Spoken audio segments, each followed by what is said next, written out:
I'm gonna get you want a spindrift? Sure. I don't even know what that is, so. You ever had a spindrift? Nope. Cheers, by the way, man. Yeah, cheers, man. Thanks for doing this. Oh, I appreciate you doing this. Yeah, 100%. Oh, wow. Sponsored by Spindrift. Yeah. This episode is sponsored by Spindrift. Spindrift, a drink I've never had, but, it's decent. I think that's their tagline. Good. Ready? 3, 2, 1. Good.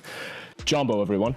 I'm Coach So, or the Coach So you know, and this is What the Foss, where we ask different questions that help your physicality and mentality in order for you to grow your fitness in whatever activity happens to bring you joy. Now, today, I'm going with someone who's a special guest, someone who's kind of at the same point in life as me, and that's why I wanted to talk to Paul Michael Peeler. How you doing, buddy? I'm good, man. Good, man. This is awesome. Sweet. Yeah, I'm glad you're here. Yeah. Glad we're in your facility, your new facility. That's Yeah. very expensive, that I won't disclose the price of.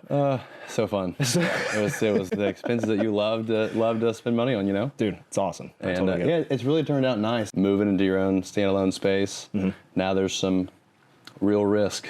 A lease that has my name on it, and something crashes, and I'll just be on the street. I'll just come. Yeah. I can do some yard work for you or something. Yeah, I would love that because my yard's a wreck right now, so I could use it. So I can do manual labor, man. This thing doesn't work out. perfect. Yeah. Well, I appreciate that offer, so Yeah. I will highly consider that. Let's just hope we don't get there. Let's hope not. Yeah.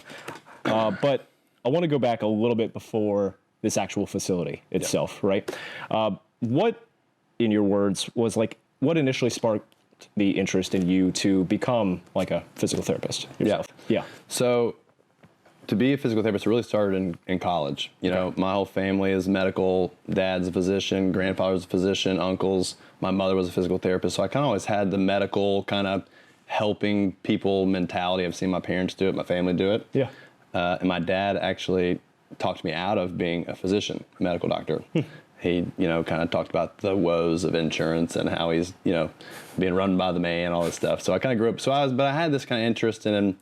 I actually had an RUF leader, an intern. I really never thought about PT, but I love sports. I love helping people. I love anatomy, physiology, and it was just a perfect fit. He said, have you thought about physical therapy? And I'd never really had a major injury. Like a lot of people get into physical therapy, have injuries. Yeah. I never really had anything devastating that happened through all those sports that I did. And so I never really had to experience it, but I knew I loved sports and I loved helping people. And it just kind of turned out to be a big fit. And kind of started taking all the kinesiology course. I was already kind of taking sciences, biology and chemistry and all those things. So I kind of had the science background, and then I kind of shifted it to more kinesiology in college, and just kind of went from there. So it was not really something I thought I was going to do, but now I really can't see myself doing anything different. It's my ultimate passion. It's like there's no better joy in life for me than seeing someone go from an injury and being able to do things that they couldn't do before. Same thing with you and coaching and watching someone go through a run. They're like, I'm training for this marathon. I don't think I can make this time. You see them do it. There's nothing better than seeing something like that happen. 100%. And so for me, it was watching people go from this state of pain and anxiety and frustration to see the joy of them and doing something that they couldn't do before. Yeah. And so it's been a good decision for me, really. But it kind of came out of nowhere. Yeah. Man. So not your genuine, your generic PT. Oh, I went to PT. I love my physical therapist, and that's what I want to do when I grow up. Totally. It was not that. It was not that for me. Yeah. No, the same thing actually. Yeah. Funny you mentioned something like that. When one time I worked with a personal trainer. Yeah. I remember doing that and seeing what their job was, and I thought, oh man, well, I'm never going to do that. That seems too much stress, and I don't know if I'm super interested that way in this. And I remember at one point taking one of those tests where it was the is it an aptitude test? The one that tells you oh, this maybe should be the career you should do. Your personality test, like a career personality test. Yeah. I was like, oh, cool, it's going to give me something super sweet. It got me a personal trainer. Yeah. And I saw it, I was like, no way. And now, 15 years later, here we are. So, yeah, it happens that way. But I want to go back and talk about where you said that one of the biggest joys in your job right now is seeing somebody kind of go from this injury state to actually getting back and moving in whatever activity they enjoy, right? Yep. Talk to me a little bit about what type of goal setting steps might you employ for someone like that who's a client of yours, like in your career, or even like for yourself? Like, are they the same? Do they differ? Like, what does that look like in your eyes? You know, it's really funny. I hadn't really thought about it, but it's a lot of my patients' clients. I don't really like to call them patients, clients. Sure. A lot of their goals are really small, and you know, they just come in. They're like, "I'm hurting. I just want to get out of pain." Yeah. And I'm kind of like, "Why? Like, what do you want to do? Like, what is the goal? If the goal is just to get out of pain, Yeah. you know, we can do that pretty quickly." And so we have to kind of really dig deep for our clients to get to why they're wanting to come to see me as a physical therapist. Because if they can't buy into what we want to accomplish, a lot of people don't do goal setting, so they don't really know how to do it. And I didn't really do it until I got into business, but getting people to understand why they're doing it, whether it's, you know, they want to be able to play with their kids. They haven't thought about it, but it hurts when they go up, like they're like, "Ah, it kind of hurts when I go upstairs." It's like, okay, well, do you just want to be able to go upstairs, or do you want to be able to like jump with your kids on the playground? You know, so you kind of dig deeper into figuring out what is their goal, and people really, they kind of shut themselves into like just where they're at right now and just like the quick fix instead of looking months, years down the road and how can these changes actually create lifelong changes. It's not just like this temporary switch. So a lot of the goal setting we do with my patients is we have to figure out why they're coming, why they wanted to come and see me. And so you kind of dig deeper, and you just kind of keep asking questions to generate what do you actually want to do. And for me, it turns into more so activities. It's not like, you know, with their career path or anything. Sometimes it is. I know some of the pro golfers that we work with, you know, they want to make it somewhere. So Sure. But a lot of times it's get into think bigger than just like pain. Yeah. And I don't know if that really answers your question. No, that definitely does. But, you know, trying to, because it's something I never had to do, is like, why do we become an entrepreneur? Why do we start these things? It's like, well, you want to do something that's going to bring you joy. Like, how do you do what you're called to do? And so if someone's joy is to spend time with their kids or their grandkids and be able to play with them, and, you know, or you're a dad that wants to always be better than your son as he's getting in his like teenage years. Obviously, and you're like, you know, they're going to go run. Well, I'm going to be faster than my son, and then give him a goal to shoot for. You know, those kind of things that's what makes it fun. Totally. That's how we kind of use goal setting for our clients. I got you. Yeah. I mean, I can't wait at some point if I happen to have a kid where they get out there and they're finally learning how to run, and they get up there and they're starting to do their sprint, and then I just smoke them. And I just go right by them, and I do that until they're like 20 years old, and then they finally beat me, and then it's that like long-term achievement, and I go like, see, like there's this specific goal, you worked for it. You did it, and now you beat Dad. Yeah, now you beat me, so. Don't worry about me being 55 and you're 20, but you did beat me at some point. Yeah, I guess you beat me. I guess. You know, I'll throw any little excuse in there to you know, not be, my pride be hurt so bad that my son's eventually going to beat me. That's just something with like our golf simulator. I love teaching my son golf, and one day I cannot wait for him to beat me in golf. One day. That'll be fun. I got you. As a side question, is that the sport that you want him to get into the most, or either of your kids? Or like if they're like, hey, I want to do ballet. I mean, of course there's cameras around, so you can't be like, absolutely not. But let's say he looks at this in 10 years, like, is it golf that you want him to like go on and achieve, or is it going to be something else? You know, that's a good question. I think it's really tough when because, you know, I was part of my childhood too. Like I was kind of really pushed into sports, and like, if I had to do something, like I was pretty good at baseball. Yeah. But I hated to practice. Fair. And my parents were like, you're really good at baseball, keep playing baseball. And I was like, I don't really want to play baseball. So I never want to do that to my kid. So I don't want to ever like push him to something that he doesn't want to do. Yeah. But the hard part is you see these skills that he has. He's 4, he's about to be 5, and he's incredible. His hand-eye coordination is like nothing I've ever seen before. Really? And so you just know he could be really good at something. I don't want to push him to do something, but he's so talented. And, you know, my wife's a golf pro, so it's going to be all from her, not from me, sadly. I'm okay at golf. I'm not as good as my wife, but I gotcha. Yeah, good answer. Good answer. Yeah, that's right. When she sees this, I do beat her though at times. I do in golf. I do win in golf. Is a better way to put it. And so it's hard. But going back to the question, it's like you see he can be so really good at something. Yeah. But how do you kind of back off and let him choose what he wants to do? He's good at baseball. He's good at soccer. He loves tennis. He loves, you know, he wants to do hockey. That's great. Yeah. Yeah. I do kind of guide him towards those kind of sports. Yeah. Ballet would be a little tougher, but if, he wants to be now a gymnast, I think there's a lot of good, like just general things that gymnastics can build with everything, especially flexibility, mobility, golf, speed, power, strength. I mean, it's great, but ballet would be a tough one. But if he wanted to do it. Sure. Yeah. Oh, you're going to think this is fun. This is like another side note thing. Guess at one point in time what my dad, Gary Kaplan, did. Yeah. You know what he did at one point in time? I do not, but I know Gary. Okay. He, at one point in time, was a ballet/modern dancer. I wish I would have known that. No, don't worry. I wish. You're good. I just wanted to wait and see, because a lot of times, like, people see him and they're like, oh, well, yeah, that hardcore Marine, he definitely didn't do anything like that. That's how he met my mom. They were downtown, and he was doing this like outdoor modern dance performance thing, and they saw each other there, and then got like a cup of coffee. Unbelievable. Yeah. But it's one of those things that maybe have like a different perspective on some of that stuff when it comes to like ballet and things. And like, sure, as a parent, sometimes you're like, oh, okay, well, like, yeah, it'd be great if you did golf, or like for me, rugby or something like that. I'll be like, oh, running, totally supportive. Yep. But if it's something totally out of your wheelhouse, I don't know anything about it.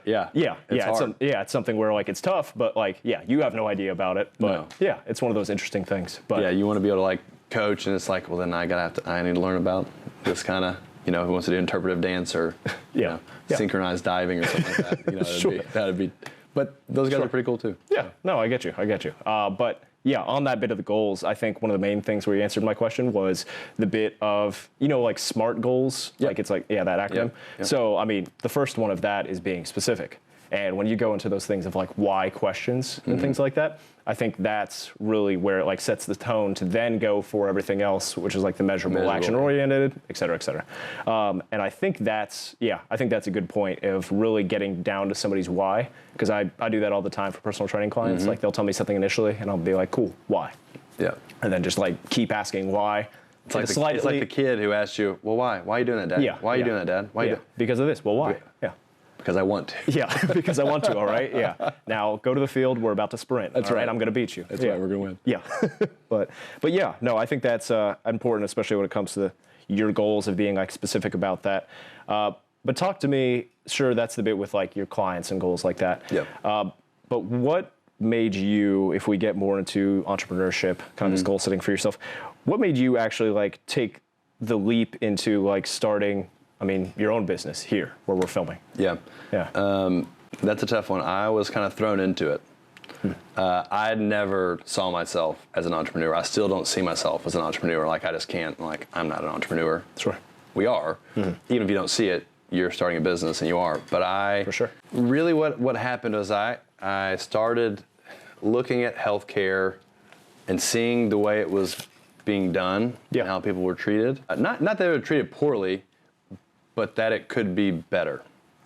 And I had a buddy, I had friends of mine who had done this. I actually talked to my brother who's in Memphis. He was going to a PT in Memphis, and he's actually 901 PT. Oh, okay. I'm 865 PT, area code in Knoxville. Yeah. And he's area code in Memphis. And I called him and I was like, hey, my brother kind of told me about your business and how you got started. And I just kind of started asking him questions and picking his brain. I was like, how are you doing this? What kind of led you to this? And I started kind of thinking, well, this could be done here in Knoxville as well. Yeah. And I just kind of got out of the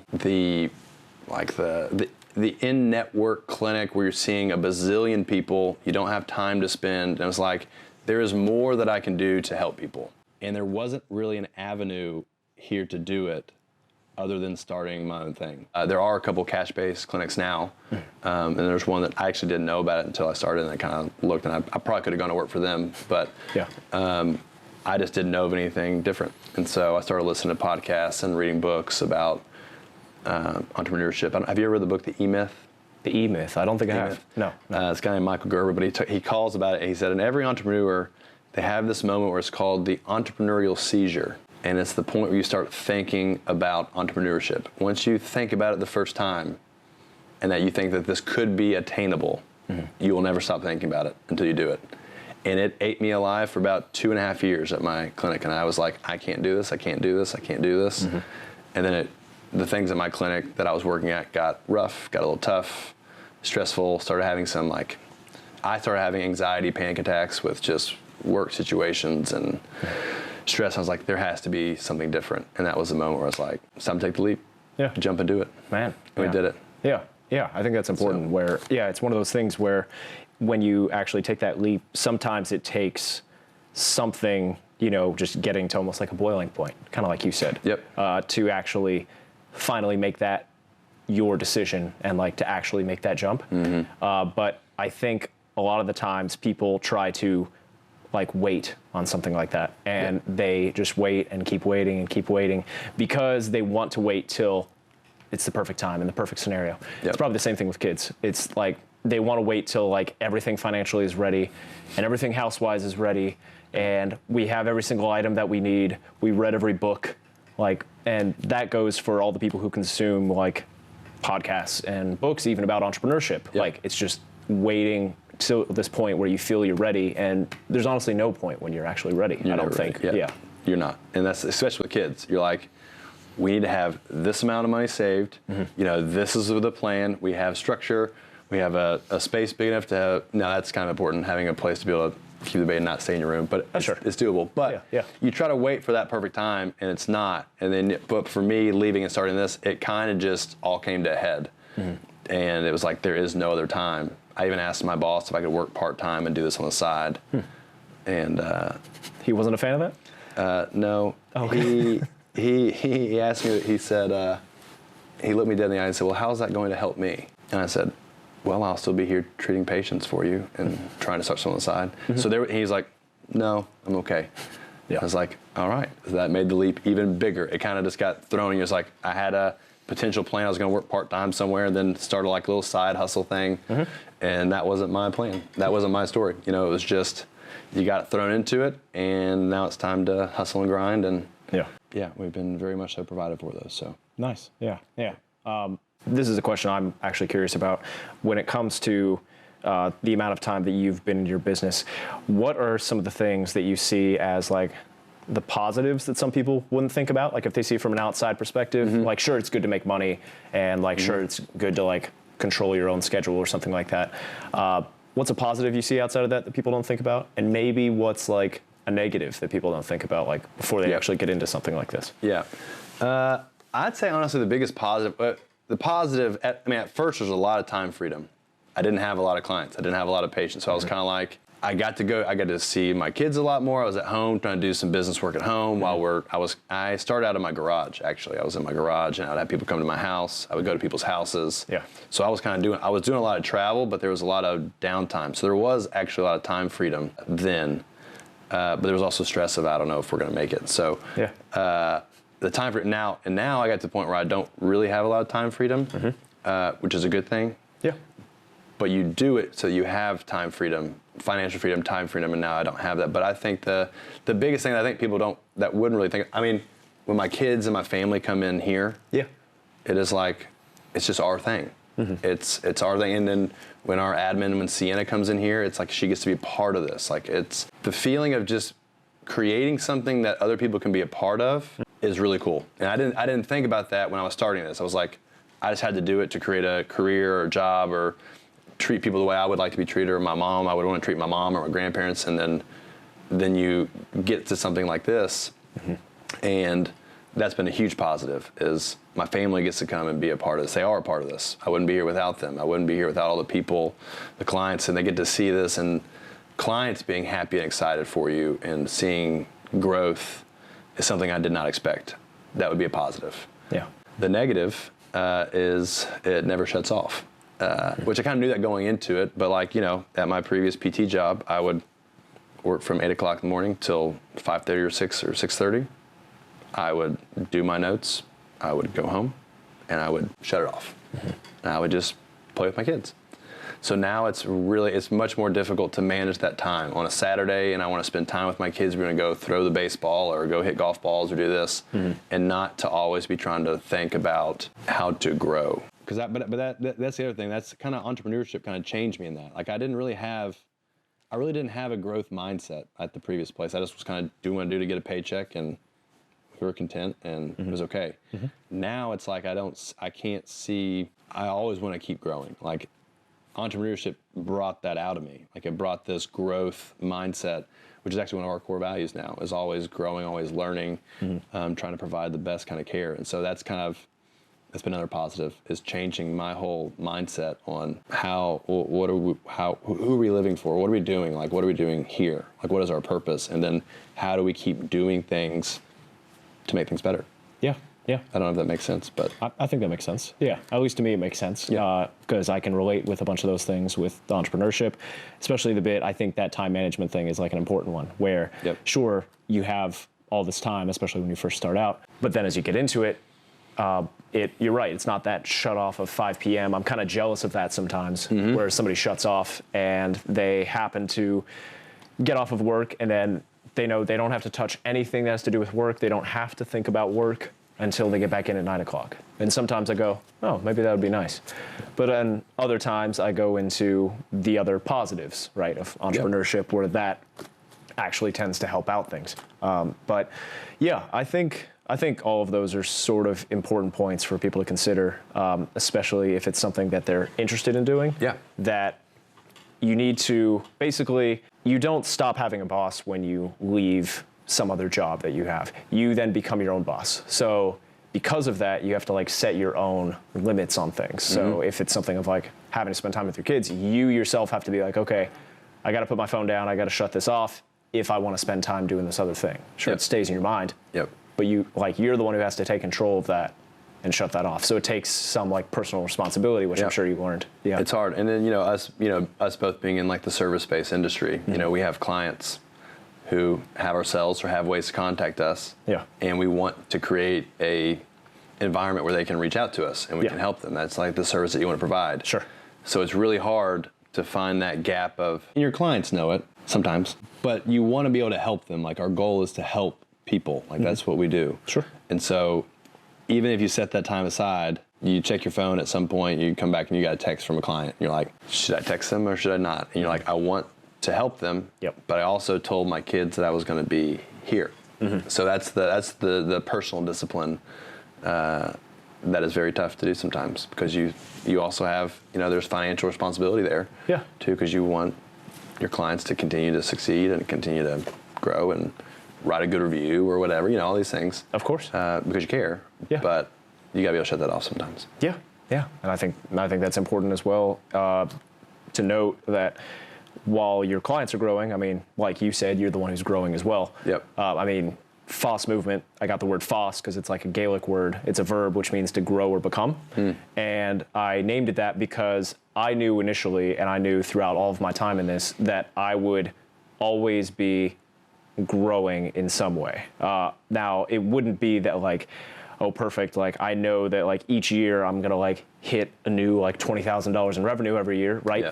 Would be nice. But I know that I won't have it all figured out initially. Yep. And I know that's the same for you, where you don't have it all figured out initially. You don't have those like habits set in place. But as you go along, you're growing.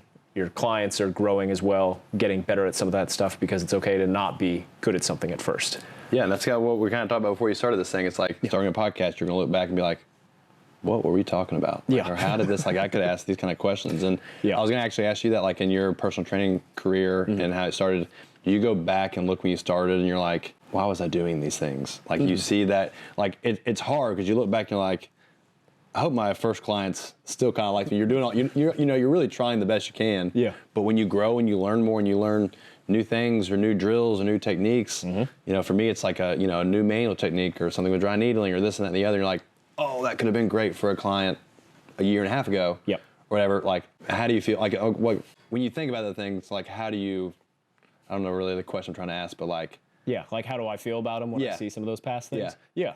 I'll tell you that. One word kind of describes it, embarrassed sometimes. But like, because I have notes and I have like a couple of these old books. It's like the only thing that I like hoard now is like some of my notebooks from like some stuff I've written before in past programs. Because sometimes it reignites something where I'm like, oh, I wrote that way. Why did I? Oh, well, maybe that could help with this future thing and I could just adapt it and adjust. Sure. But when I look back at some of that stuff, I'm like, yeah, why was I giving them like this thing? Or like even content-wise, I'm like, why would I do that that way? And like, that was the thing at that point in time that somebody was like related with. Yep. and you kind of never know like what people will relate with or what's good, because you can't judge it off like your own sense of good of like your programs and like techniques you learned in the past. I mean, it's that mutual thing of growing. Yep. It's really tough to not be super self-critical on those things. Yep. But it's important to look at those things and go, it's okay. Yep. Like, it's okay that I did those things at that point at one point. I am now working on trying to make that better, and because it's always this like learning process. Yep. We are definitely our own worst critics. Yeah. 100%. So we overanalyze our things. Yeah. More than anyone else will. Yeah. So I think it's a good thing, though. I mean, to a certain extent. See, I think so as well. It was funny. I said this to somebody the other day, actually on a couple episodes ago on a podcast. I started it off by saying that if there's somebody who like wanted to give some like criticism, which is totally okay, you can't say anything to me worse than what I've said to myself. Now, when people initially hear that, they're like, "Oh, are you okay? Like, you need somebody? I got a great number for a therapist, right?" But I don't say that in the most negative way. I just say that I, like you said, like I'm the most critical person of myself. So I've told these things to myself, but after a little while, I talk myself out of it and go, well, you know what, that's okay that I messed up on this, or I didn't do this the way I thought I would. Yeah. And you just grow from that. Yep. So a lot of these things we've been talking about seem like things that are scary to somebody who hasn't been actually making that jump. So let's say if I didn't have my own business and I was trying to make this jump, I was like, Paul Michael, man, I've been stuck at, well, we won't talk about a specific place, but Pizza Planet Fitness, right? Yeah. Let's say I've been stuck at Pizza Planet Fitness for 10 years and I'm losing my mind, but I want to make this jump into like entrepreneurship. How would you advise someone like me who's maybe like hesitant to make that jump? How would you advise them to like get started in something? Yeah, it's exactly what we started off with. I would ask you why. I mean, I would go into the question and say, why do you want to do this? Yeah. And so that would hopefully, my guess is it would spark the person who's thinking about this to think, well, why would I want to do this? I mean, you obviously think you can do it better, or you think you can do it different, or you think you can create a different variety.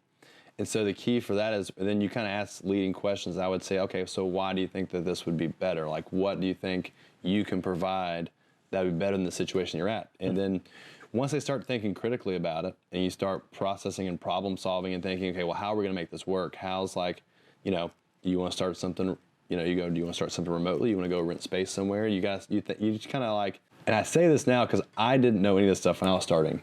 I just kind of wing it. We can do it.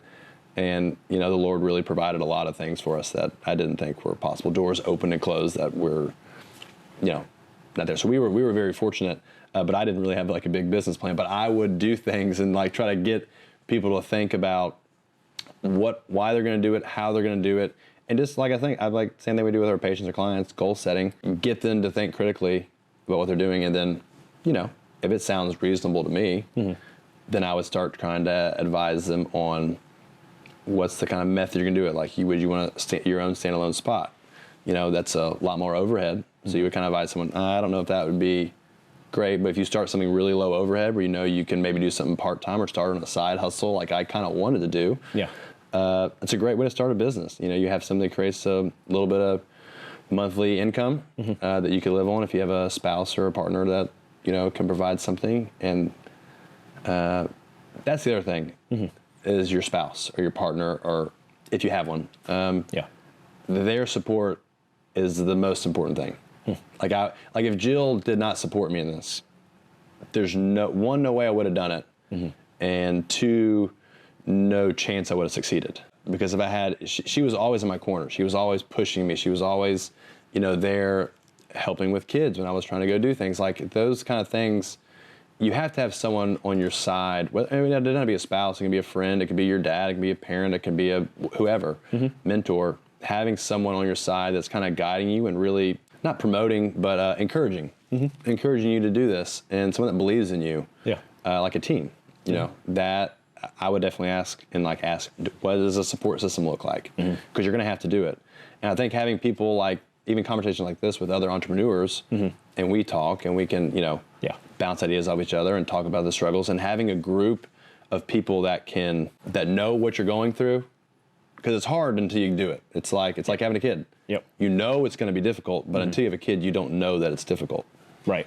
didn't really experience it. Yeah. So you understand that entrepreneurship is going to be very hard and trying, but until you step out and take the leap, you don't know. Yeah. And so, but I think having people around you, that's another question I would ask someone is say, who would be your support team? Like, who would be the people that would be behind you regardless of what you did? Yeah. Or that would think critically with you. That didn't seem very smart. Have you thought about this? Yep. Having some type of guide or coach. Yeah. Same thing you did for me in our, like I believe in coaching. I believe in this stuff. And so we can get there later, but like having someone that is on your team, guiding you, counseling, that's very important. Yeah. Yeah. No, I totally get that. And I think, you talked about the bit of specificity, which is king in that.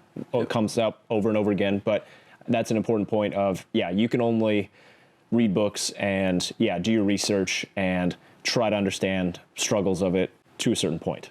But until you actually make that jump for it, you won't fully understand it. Same thing you said with kids, same thing with entrepreneurship, running your own business, that kind of thing.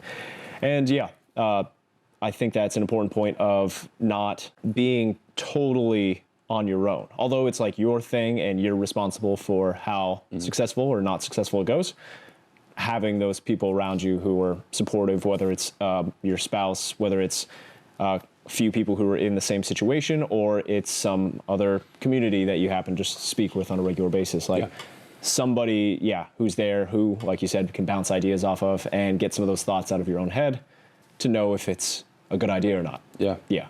I'm sure we've both had, multiple ideas like that where we go, okay, cool. I think this is a great idea. Let me bounce this off you. What do you think? And then as you talk it out more, you're like, oh, well, I didn't think about it that way. Maybe I shouldn't do that. Yeah, that would be bad. Like, you don't have to talk yourself out of everything, but some of those, it's definitely good to address and talk about. Yeah, 100%. And like I said, having someone in your corner, one that will provide constructive criticism, but also encouragement when your dream seems kind of crazy. Because a lot of dreams do seem crazy. I find it weird in like physical therapy versus like personal training or fitness coaching. I find it kind of strange that sometimes people need this big push when it comes to fitness coaching, because that's part of the reason why they might go to somebody like you or I, to do exercises. It takes like accountability in some sense. Do you see a lot of clients where like they need a lot of extra motivation and push to do those things? Or do you find that it's like they go, oh, okay, well, like I have this injury, I'm just here to get better, and then get on out of here? That's another reason why we kind of started our thing is because that's not where the process stops. That's why we kind of get to the deeper why. There are a lot of people that I have this injury and I just want to get out of pain. Okay. Well, what happens in 3 months when we just kind of did a couple little treatments and you feel better for a little bit? You cracked your back or stuck some needles in you and did this and, you feel better. But in 4 months, you come back, we didn't actually address the problem. And so, there are people like that. There are people within, just like I said, getting to the deeper why you want to do this, goal setting, showing the plan and structure, and then getting someone from pain to moving better. And then your element of coaching and personal training is a side that I don't really do. There's an aspect of, I want to add some of my like kind of PT corrective exercises into movement. I'm trying to learn more about it, but I know I'm not the best at it. And so having people around that we can refer to and say, okay, this person's better at this, some people do a massage therapist, she's great at this. Chiropractic care times can be beneficial. So it just takes a team and understanding that there are people that are better than you. So how do you stay in your lane? And then getting, for me, clients to understand that your health is your greatest resource. And, if your health suffers, then everything else is going to suffer. So how can you do things proactively to prevent, one, not just injuries, but just general health issues, right? And that's where exercise comes in and training comes in and those things. You get in a position where I'm at right now and you go into all business and then your health does take a hit, where I'm like, I got to get back into doing my stuff. But you dive full into something and then it's time to, oh man, I know I'm sacrificing my own self, my own health for the health of the business, but that's not how we should do it. And people lose. I mean, I lose sight of that all the time. So being able to be with clients to keep them in the side of this is your greatest resource, your health, and your time. Totally. So totally. Yeah. I mean, that was the bit for my January. Actually, was like focusing on a bunch of stuff that had to do with clients, and realizing that my own health and like my physicality at that point was taking a little bit of a turn, not for the better. And I think those things happen often where, as an entrepreneur or someone who's a coach, you try to give your time to other people and you try to make your time for other people that you go, my thing, I'll get to it later. But this client needs me right now and they need this motivation to like get out of this situation. I want to address though, where you talked about how some people are like better at you than, at certain things. So speaking of you being better than me at something, why do you like golf so much? Because if I was somebody who'd like to get into golf, I would want to know like why should I get into golf, and B, I haven't drunk an Arnold Palmer in quite a while, and the only person who gives me Michelob Ultras is like my wife's grandmother. So those are the last times I've had those drinks. So you have the John Daly. The John Daly is the spiked Arnold Palmer. Well, there you go. So for all those drinks, like me not having experience in that, would I automatically be shunned from like a golf course, or like could I actually get into it? I think you could get into it. I think there might be some peer pressure for people to, in the 19th hole, grab yourself a Michelob Ultra or something like that. Yeah, but not a sponsor. Go on. No, Spindrift. Spindrift, all the way. But golf, I mean, here's the thing. It's hard because you're playing against a course that has a general set amount of strokes. Yeah. Which 95% of people, I think it's 90% of people don't break 90. Like legitimately break 90. Yeah. Par is usually 72. It's a very, very difficult game that you do not really win at. So there's always a challenge, right? Then you have your friends. You're 4 to 5 hours, hopefully not 5 generally. I like more the 3.5 to 4 hours we play quickly. Then you're competing against your friends. And so it's just healthy competition, and then you want your friends to, so I like the competitive aspect of it because one, you can challenge yourself against the course. Yep. And you're like, you can play the same course and you're like, I shot a 78 there last time. My goal is a 75 and how I'm going to get there. How do you, it's problem solving. Yeah.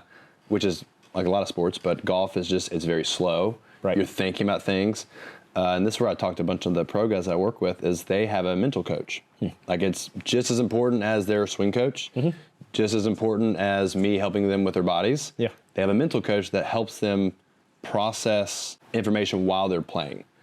They simplify things. They pick their target. So like there's, you see the hazards, you see the trouble, and you play your shot to make it the safest shot. So like, you have water on the left and the pins on the left part of the green. Yeah.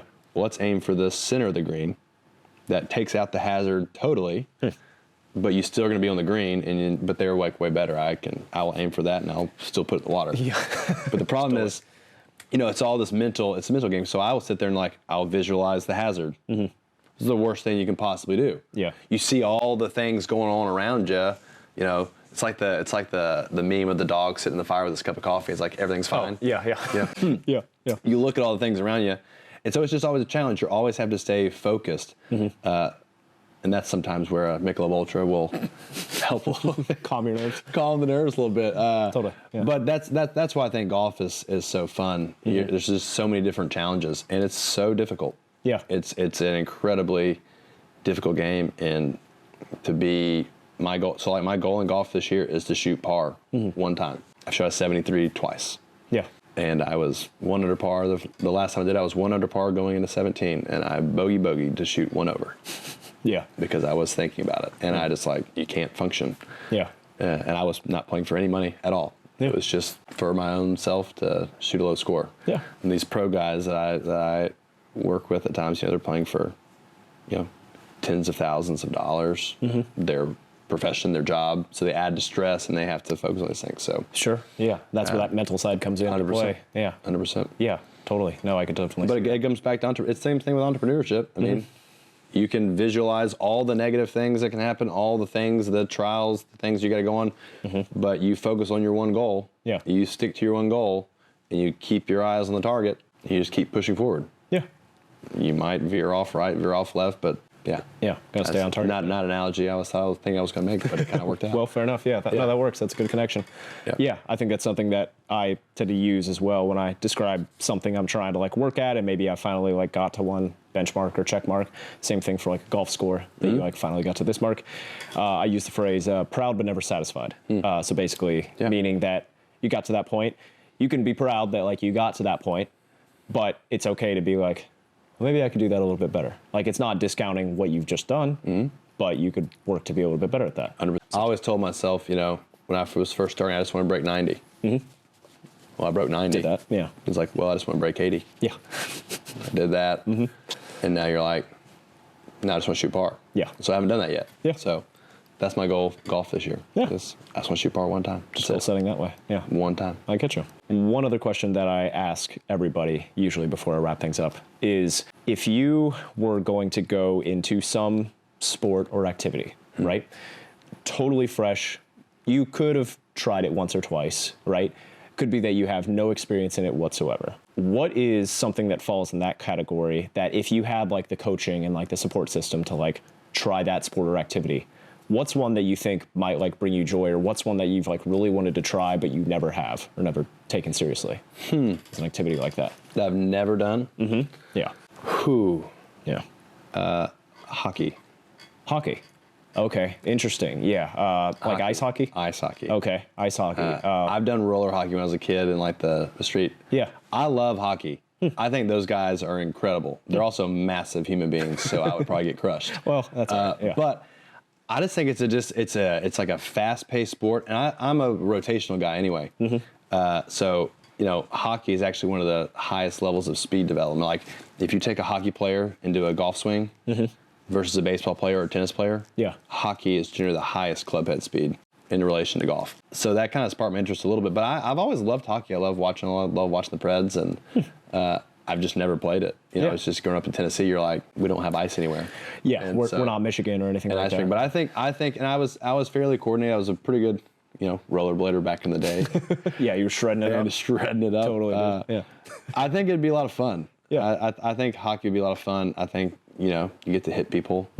I never played football or rugby could be a fun one. I know you played some rugby, but I want some pads on. I don't just want to be hit without any pads on. So maybe not rugby. Listen, yeah, you get a mouthpiece. Yeah, okay. You get some cleats, so like your toes are covered. Yeah. So it's fine. You only get a couple concussions. Yeah, you know, it's minor injuries. Those guys are animals, man. Yeah. but hockey. It's funny playing a contact sport. Hockey's one of those where like I could see that being much more dangerous to myself, because like I could see the contact, and then it's like, oh, okay, well if you get that contact like normally on a field or like playing football, you're like, okay, yeah, that comes with it. But then like putting that contact on a small metal blade, right, and being like, okay, I'm just gonna teeter around on these blades and hope nobody like shoulder checks me into the wall. Like that's some concept. Me only having played street hockey as well, probably being second best to you in that. Sure. That because you were shredding it up. That I see that as some totally different animal from like some other contact sports. So it's interesting. I think I just like, I mean, they move. Have you ever been to a professional hockey game? Hockey match? Yeah, I've been to one in game, I guess. Yeah, hockey game. I've been to, is it New York? The Islanders? No. The Red Wings. Are those the two in New York? That's Detroit Red Wings. Oh, Islanders. No, like in New York, is it the Rangers? They're the Rangers. Yeah, there we go. So I've been to a Rangers game. Okay. Yeah, been up there. They move so fast. I mean, they move so fast. Yeah. And I think I think it'd just be so fun to be able to be that good at something. If you could try and just move that fast on ice and then just stop on a dime. I think it's always pretty cool. Yeah. Nice. No, hockey. Yeah. And there is a slight golf rotational athlete. You know, same thing applies. Same thing, Yeah. Same kind of rotation. Same thing as using a driver is just Yep. Halfway down on a stick and smacking a puck on ice. Got it. So your why is more that like you never done it, you thought it'd be cool, but more that it's like translatable to something that you've already done. Yeah. No, that's good. See, we're breaking it down. We're getting these new goals. Right. Break it down. This is why. Yeah. Can't wait to try it with you. Yeah, next week I'll get that set up. For the Icarium. Yeah. Perfect. Yeah. Then we'll get that set up. I've always wondered if John Wall actually wants to play ice hockey. I think I would love to let him do it. Yeah, that would be cool. I get you. Well, listen, it's been really good talking to you. Yeah, man. By the time this comes out, your grand opening will already have happened Yep. at 865 PT. Yep.